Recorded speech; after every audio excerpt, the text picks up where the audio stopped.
Hey babes. Welcome to our very first episode of the Moments of Clarity podcast. We finally fucking did it. Let's go. With yours truly, Harleen Claire. So, for the non-indoctrinated, um, this podcast basically dives balls deep into the intricacies of human connection and growth with a fun, quirky, not like the other girls twist to the game of truth or drink. So what that looks like is me and a guest. For today, it's just, you know, me. Hello, hi there. Um, but me and a guest will start off with 3 to 5 questions, broken up by shots of literally anything that you want in my glass, whether it be fried rice, Skittles, tea, gin, or anything that the guest can kind of come up with in their head. Um, and then ending it off with a more quick shot, um, spicy, fun, tear-inducing questions. And if you don't answer, you take a shot. But today, just as we kind of introduce, ease our way into what that looks like, we're gonna change things up. And we're just going to start off with a glass of water as we dive into what this podcast is and why a random 22-year-old is screaming into the void and what that 22-year-old really is.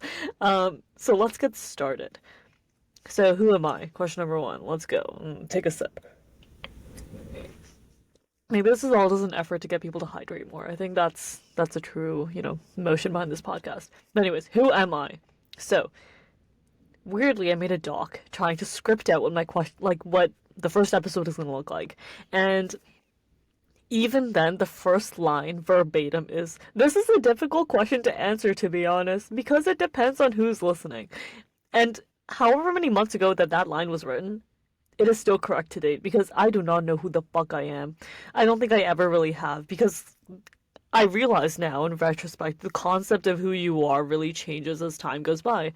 So, when I was a kid, or I guess when anyone's a kid, your identity is so simple. You feel like, you have this close circle of friends, you have a small relationship, you go to school, you see the same people every day. Like, it's so just myopic, but in the best way. You know who you are. You're a kid who likes SpongeBob. You will either watch YTV or you watch Disney Channel. And then a few like me who didn't have Disney Channel, we watched Charlton Retro. But like who you are is so simple. You either like Lint or Ferrero. Lint is the right choice. Your identity is just made up of these like black and white answers, and it's so nice. Part of you, it's just so nice because as you grow older, that identity changes so much, and it just becomes a weird amalgamation of uncertainties.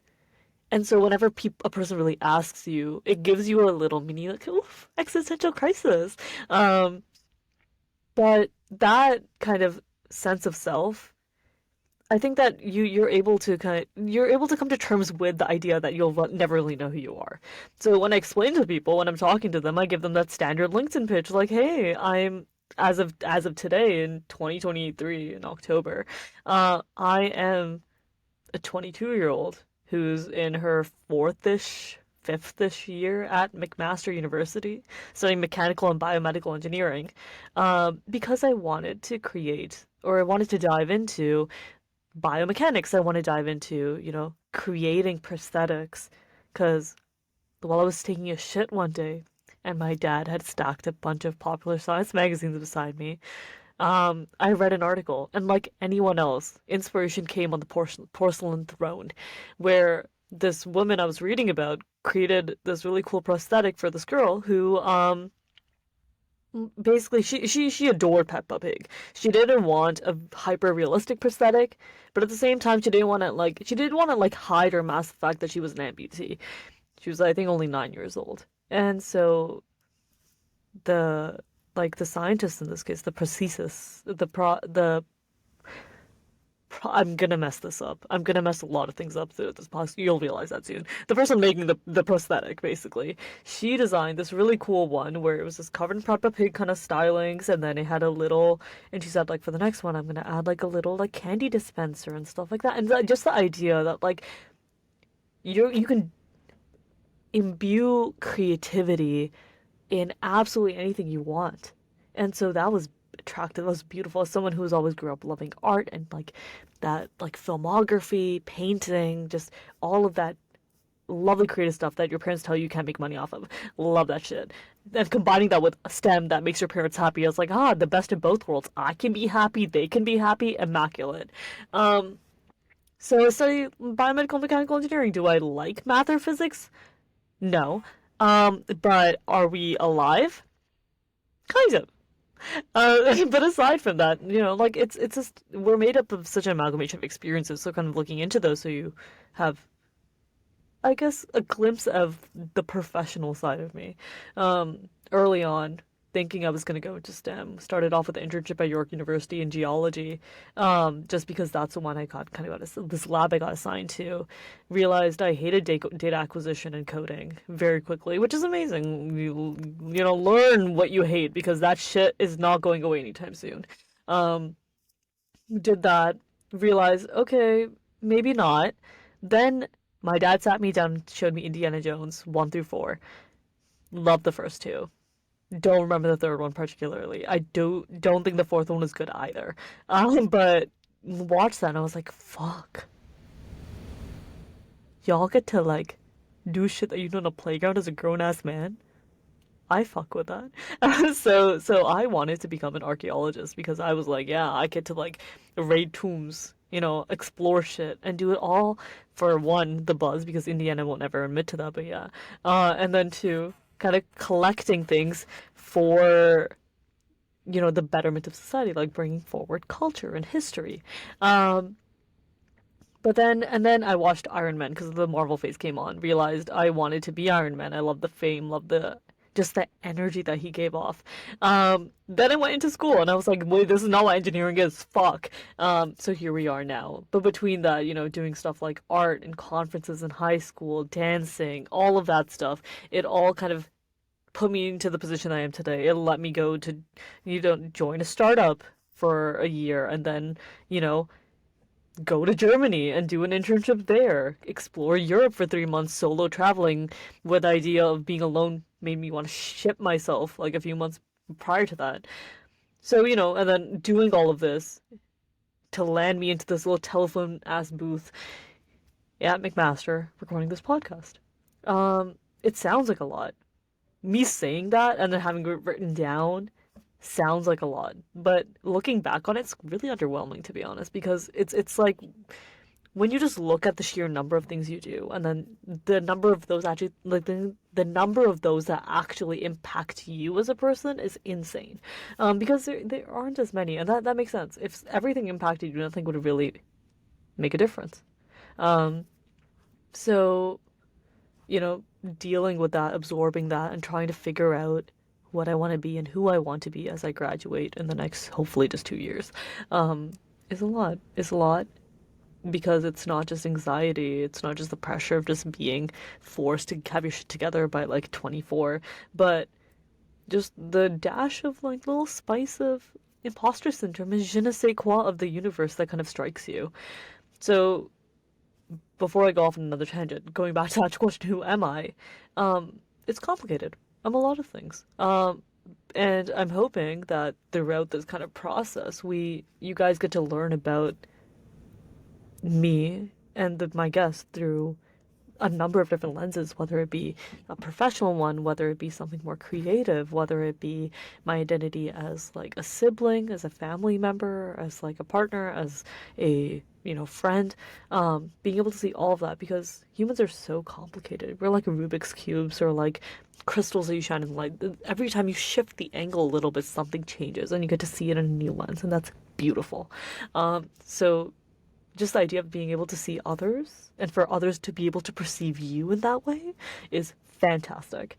And we'll kind of dive into that more and learn about that more, because otherwise it's me talking at you guys and that's rather dull, isn't it? So instead, let's go into the next question. Why the fuck am I doing this? Like, why am I here? Why are we having this very one-sided conversation at this moment? Let's take another sip. Please drink your water. Please. I didn't realize how quenched I was just until that moment. So, why am I doing this?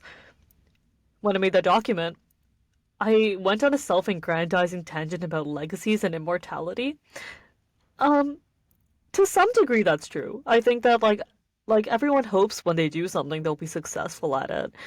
Just the idea that you'll leave something behind, so in a way that you'll always live forever, because we as humans strive for immortality. We strive to be remembered constantly, to experience everything as much as we can before we die.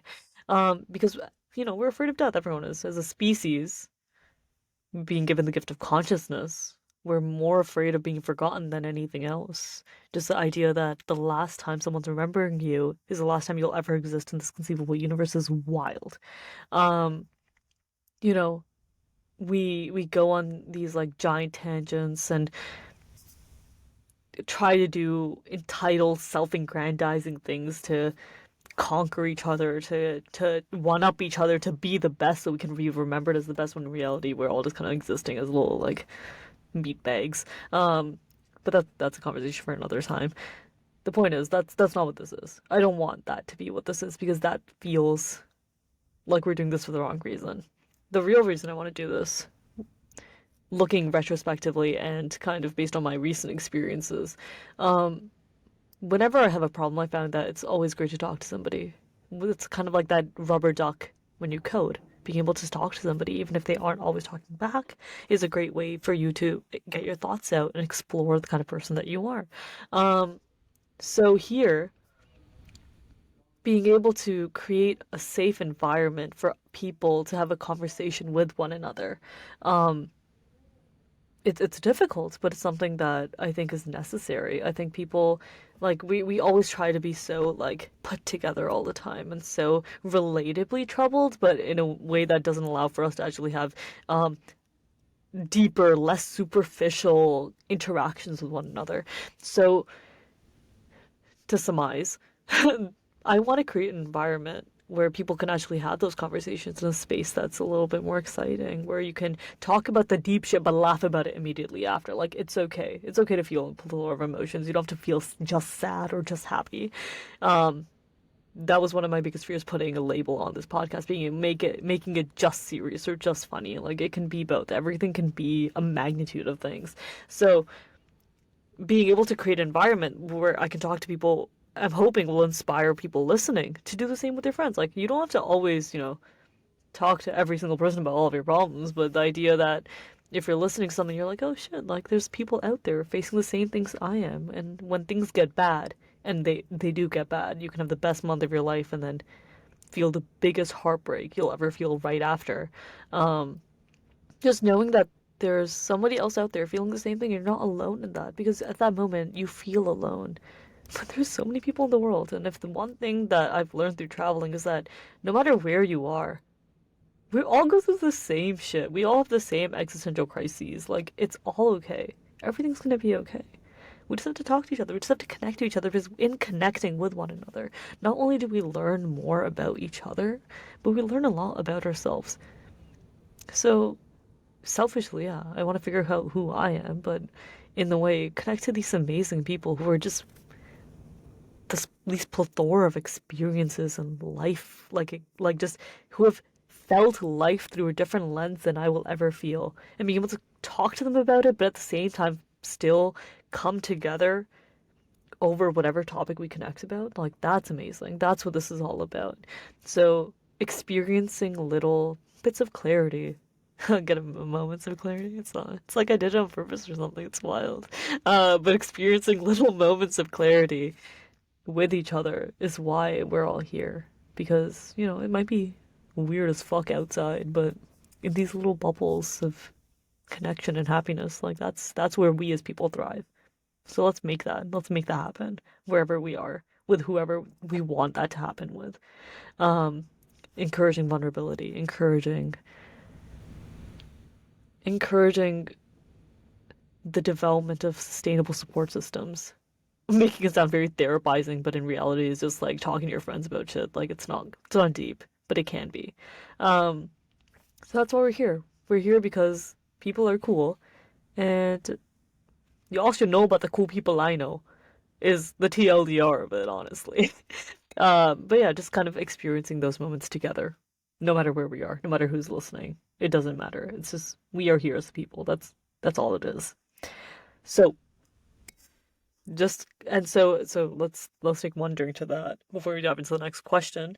So in coming up with to try to figure out what else to add in this episode, I talked to GPT, whatever the fuck it's called. I talked to the AI man upstairs, and I was like, "Yo, what else should I include in the first episode?" And they wisely informed me to talk about the actual logistics of what's happening. So nice one, good job. So you guys know, I have some really cool people kind of lined up from my just personal life and people I've met for the next several months. I'm hoping to have one episode released every month, and we kind of dive into people's stories. So the first few people I have lined up is one of my friends from middle school, actually. I've met her in middle school while I was volunteering there. I was just 13 years old, and then we reconnected when I was setting up the biotech conference. Um, and her and she was actually the inspiration to actually move forward with this.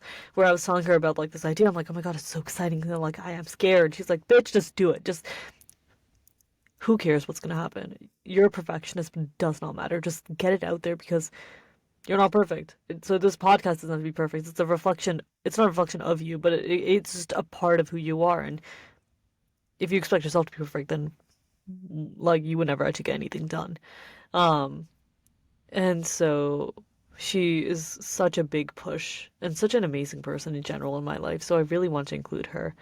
Um, and my other friend, Anish, he's one of the most involved, inspiring, creative motherfuckers I've ever met in my life. He lives in Vancouver, and we actually connected over a charity we were both volunteering for, and I consider him one of my very close friends now. So having him to talk to you guys about his insane life experiences is going to be so exciting.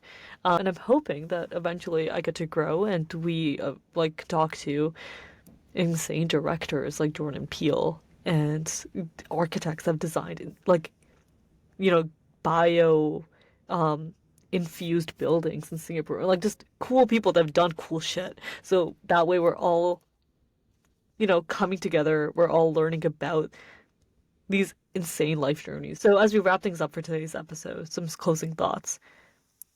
One, if you're ever thinking of doing something, do it. Fuck it. There's a story that I remember hearing about this professor who had a giant class. For one half, he told them, give me one perfect photo by the end of the semester. Just submit one, and it has to be perfect. And for the other half, he told them, like, give me as many photos as you can. Just take pictures. What they found was that the half that was like finding the perfect photo, they just idealized. They were trying to like figure out how to get the best angle, but not actually doing anything. And so the people that were just out taking photos for fucks, they got a lot done, and they got a lot of cool ones too in the process. They found that they grew a lot more. So if you ever want to do something, do it. This podcast is a great example. It's not gonna be perfect. It's gonna be stupid. You're gonna be rambling for like 20 minutes. Um, but it'll be fun because in the end of the day, that's all that matters is do it. Just fuck it and do it. Um, and in the process, you might become something you never realized you were. So have a glorious day. Goodbye. And let's reconnect in another moment of clarity. Cheers.